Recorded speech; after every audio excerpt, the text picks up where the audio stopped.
오늘은 창조 세계와 함께하는 사순절 18째 날입니다. 이번 한 주간 말씀 묵상의 주제는요, 하나님께 소망을 두는 삶이죠. 여러분, 사람은 누구나 소망을 갖고 삽니다. 세상 사람들의 대부분의 세상 사람들은 소망을 어디에 둘까요? 돈에 두죠. 돈에 소망을 둡니다. 또 명예에 소망을 둡니다. 또 자식에게 소망을 둡니다. 이처럼 사람들은 일반적으로 눈에 보이는 것에 소망을 두죠. 사람이나 돈이나 권력에 소망을 둡니다. 그것이 자신을 이제 지켜줄 것이라고 생각을 하죠. 돈이 최고야. 돈이면 다 돼. 이 돈이 소망인 거거든요. 오늘날 사람들의 가장 중요한 가치요 소망이 돈입니다. 돈. 이러한 세상 속에서 우리는 어디에 소망을 두어야 할까요? 여러분은 어디에 소망을 두십니까? 사람에게 두지 마십시오. 또 돈에 두지 마시고 오직 하나님께 소망을 두시기 바랍니다. 바울은 영적인 아들 디모데에게 어떻게 목회를 해야 할지에 대해서 자세히 알려주기 위해 쓴 편지가 디모데 전서와 후서입니다. 이 디모데 전후서는 바울의 마지막 편지이죠. 그렇기 때문에 이제 바울이 순교하기 전에 마지막으로 쓴 편지이기에 어떻게 보면은 이제 바울이 디모데, 영적인 아들 디모데에게 유언과도 같이 전하는 하나님의 말씀입니다. 이 디모데 전후서를 목회서신이라고 합니다. 목회서신. 왜냐면은 이 디모데가 목회자이기 때문에, 그러니까 목회자에게 주는 편지다. 그래서 목회서신이라고 말을 하는데요. 단지 이 디모데 전후서, 그다음에 디도서까지 목회서신이라고도 분류하지만 단지 목회자들에게만 주시는 말씀이 아니죠. 왜냐하면 모든 그리스도인들은 제사장이기 때문에 그렇습니다. 그럼 목회자만 제사장이 아니라 우리 모든 그리스도인들은 제사장이죠. 왕같은 제사장이기 때문에 왕같은 제사장으로서 하나님께서 우리에게 주신 그 사명, 목자로서 내 양을 먹이라 치라라는 그 목자로서 어떻게 우리가 이 땅에서 섬기면서 사역을 해야 할 것인가, 그 부분에 대해서 디모데 전후서 디도서가 우리에게 꼭 필요한 말씀이 되는 것이죠.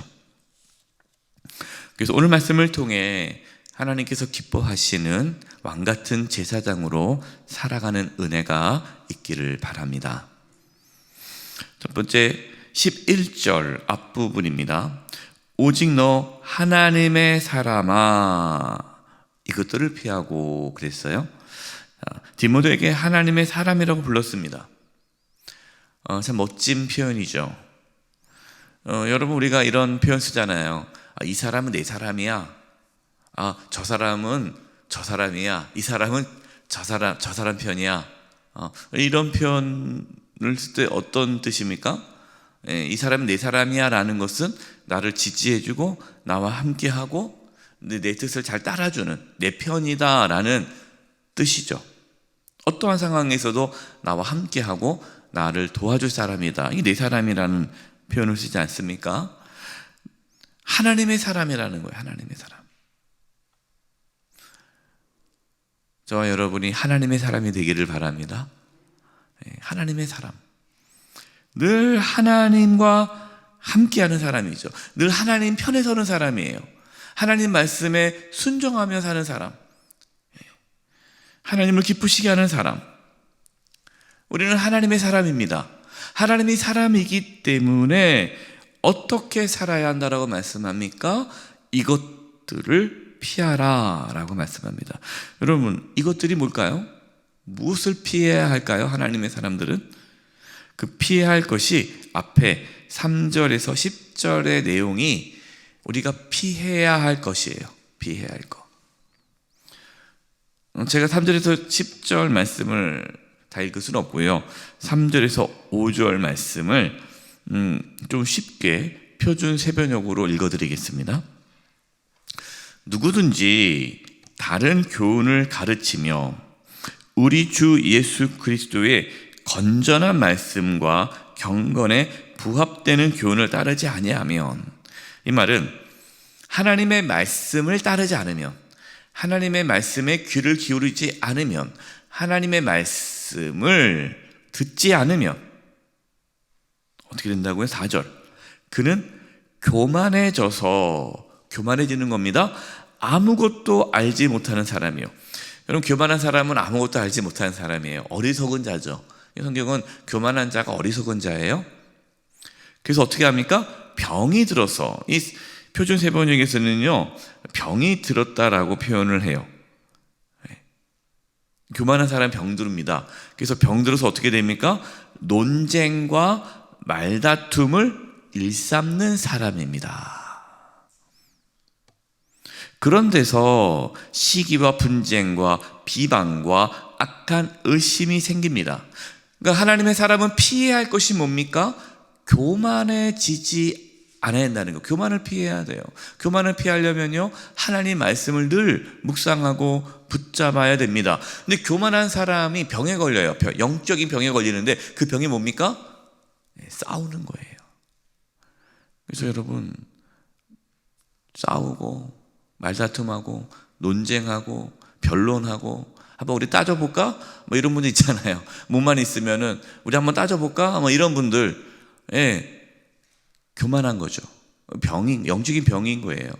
그것을 피하라는 겁니다. 여러분, 우리는 논쟁과 말다툼과 이 싸움, 시기와 분쟁과 다툼, 그거로부터 피하셔야 돼요.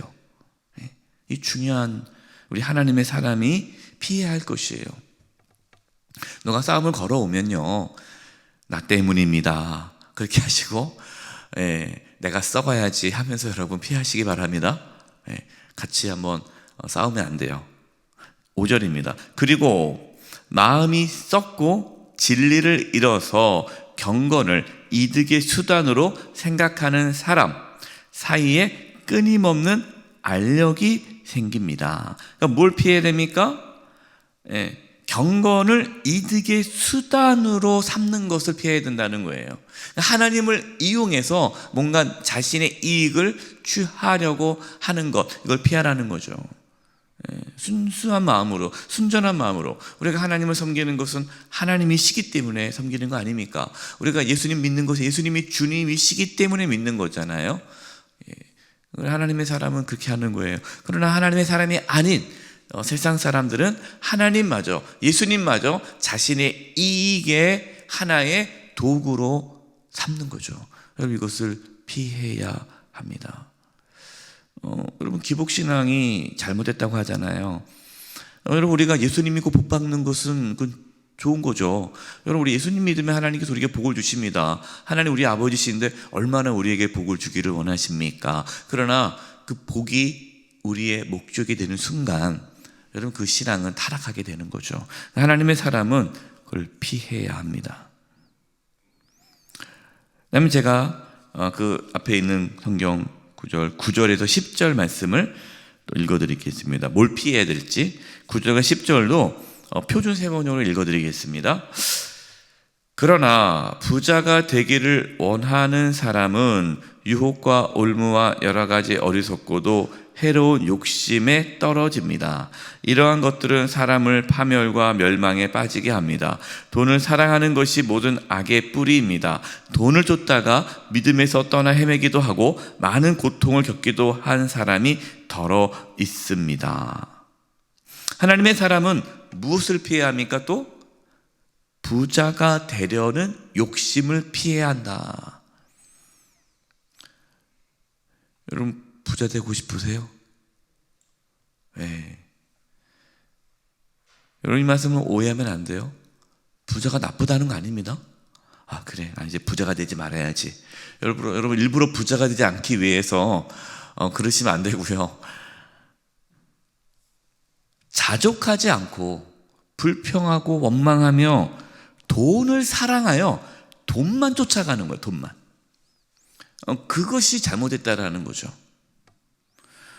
저는 우리 성도님들께서 다 부자가 되기를 바랍니다. 여러분 부자 되셔야죠. 그래서 하나님께 주신 물질을 가지고 마음껏 하나님의 나라를 위해서 사용해야죠. 세상 사람들이 다 돈을 다 가져가고 우리 예수 믿는 사람들이 돈이 없어서 살면 안 되지 않습니까? 그 돈을 우리 세상 사람들이 가져가지 않고 우리 크리스찬들이 다 이렇게 취하여서 하나님의 나라를 위해 쓴다면 얼마나 멋지겠어요. 그러나 우리는 늘 경계해야 합니다. 겉으로는 하나님, 제가 하나님을 위해서 부자가 되겠습니다. 되고 싶어요. 저에게 물질의 복을 주세요. 제가 하나님을 위해서 열심히 일하겠습니다. 겉으로는 그러지만 그 속에는 돈을 사랑하는 마음이 자리 잡으면 안 된다라는 거예요. 여러분 돈을 사랑하면 안 됩니다. 돈을 사랑하는 것이 아니라 돈은 쓰는 거예요. 다스리는 거예요. 돈을 사랑하는 것이 모든 악의 근원이요 뿌리입니다. 11절. 그러면 이것들을 피하고 아까 싸움을 피하고 경건을 자기의 이익을 취하는 걸 피하고 돈을 사랑하는, 돈을 피하라는 거 아닙니다. 그럼 돈 피하지 마세요. 열심히 돈 버시고 열심히 또 관리를 잘 하셔야 되고 돈을 사랑하는 것을 피하고, 다 피하기만 하고 그러면 우리가 뭘 해야 될까요? 우리가 심써야 될 게 뭡니까? 이게 11절 뒷부분이죠. 의와 경건과 믿음과 사랑과 인내와 온유를 따르며. 여러분 이것이 하나님의 사람의 모습이에요. 의, 하나님 말씀에 순종하는 삶. 경건, 하나님과 함께하는 삶. 믿음, 하나님에 대한 절대적인 신뢰, 소망을 두는 것. 사랑, 하나님을 사랑하고 이웃을 사랑하고. 인내, 하나님의 약속을 붙잡고 오래 참는 거죠. 온유, 부드러운 마음을 갖고 자기의 마음을 다스리는 것. 여러분 온유라는 것은요 그냥 무조건 이렇게 착하게 살라는 그게 아닙니다. 온유가 할 말 못하고 그냥 이렇게 그게 그냥 사는 게 아니고요. 온유라는 것은 마음을 다스리는 게 온유예요. 성경에는요. 내 마음을 쳐서 주님께 굴복하는 거예요. 이게 온유입니다. 그래서 준말, 잘 길들여진 말, 그냥 야생마처럼 다 뛰어다니는 게 아니라 잘 길들여져서 하나님께 온전히 순복하는 것이 성경에는 온유죠. 이것이 하나님의 사람의 삶의 모습이다라는 겁니다. 12절입니다. 믿음의 선한 싸움을 싸우라. 영생을 취하라. 이를 위하여 내가 부르심을 받았고 많은 증인 앞에서 선한 증언을 하였도다. 선한 싸움을 싸우라는 거예요. 싸워야 돼요. 우리 하나님의 사람, 우리 크리스찬들은 잘 싸워야 합니다. 여러분 싸운다는 건 두 가지가 의미가 있죠. 하나는 이 싸움은 경주를 뜻해요. 경주. 그러니까 마라톤, 경주. 그러니까 믿음의 경주를 계속해서 잘 달려야 한다는 거예요. 믿음의 길을 끝까지 가야 한다는 거죠. 그러니까 멈추는 게 아니죠. 지금 진행 중이라는 겁니다. 여러분 우리의 신앙은요 지금 진행이에요. 과정 중에 있어요. 구원은 과정이에요. 그 다음에 또 여기서 싸움이라는 건 영적인 싸움을 말하는 겁니다. 사탄 마귀가 가만두지 않아요. 그렇기 때문에 우리는 영적인 싸움을 해야 돼요. 영생을 취하라고 합니다. 여러분 이 말씀이 참 이해가 안 되죠. 우리는 이미 영생을 취했는데 또 취하라라는 것은 계속적으로 지금 취하라는 뜻이거든요. 완성이 아니에요. 이것은 무슨 뜻이냐? 여러분 우리는 이미 구원을 받았지만 아직 구원에 이르지 못했죠. 그래서 사도 바울도 내가 달려갈 길을 달려간다고 그러고 표대를 향하여 간다고 그러고 내가 붙잡을 것을 향하여 달려가는 거 아닙니까?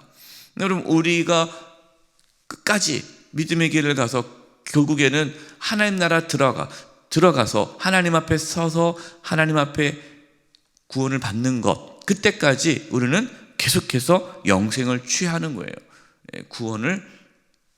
구원의 길을 걸어가는 거죠. 이 말은 영적 긴장감을 갖고 늘 깨어 기도해야 함을 말씀하는 거죠. 다 된 게 아닙니다. 끝난 게 아니죠. 끝날 때까지 끝난 게 아니에요. 까지 믿음의 길을 걸어가는 거예요. 여러분, 우리가 사순절을 보내고 있습니다. 이 사순절이라는 기간이 바로 그거죠. 우리의 영적 긴장감을 갖게 하는 거고, 다시 우리가 주님 앞에 나아가게 하는 거고, 그 십자가의 은혜와 사랑을 붙잡으면서 우리의 믿음을 회복하는 절기예요. 그래서 사순절이 우리로 하여금 믿음의 길을 걸어가는 데 있어서 아주 중요한 점검과 확인과 다시금 하나님 앞에 서는 은혜의 시간이 되는 것이죠. 14절입니다. 우리 주 예수 그리스도께서 나타내실 때까지, 예수님의 재림이죠. 재림이 있을 때까지 흠도 없고 책망을 받을 것도 없이 이 명령을 지키라. 이 명령이 뭡니까? 앞에 피해야 할 것, 또 우리가 취해야 할 것, 힘써야 할 것, 이것을 지키라는 거예요. 여러분, 우리는 언젠간 하나님 앞에 서게 됩니다. 반드시 하나님 앞에 서게 됩니다. 그때 하나님께서 잘했다 칭찬받을 수 있도록 여러분, 오늘도 믿음의 길 잘 걸어갈 수 있기를 바랍니다. 세상 속에서 하나님의 사람으로 살아가는 저와 여러분 되시기를 주님의 이름으로 축원드립니다. 기도하겠습니다. 하나님, 저희들 연약합니다. 부족합니다. 하나님의 사람으로 살아갈 수 있도록 주님 도와주시고 붙잡아 주시옵소서. 예수님의 이름으로 기도드립니다. 아멘.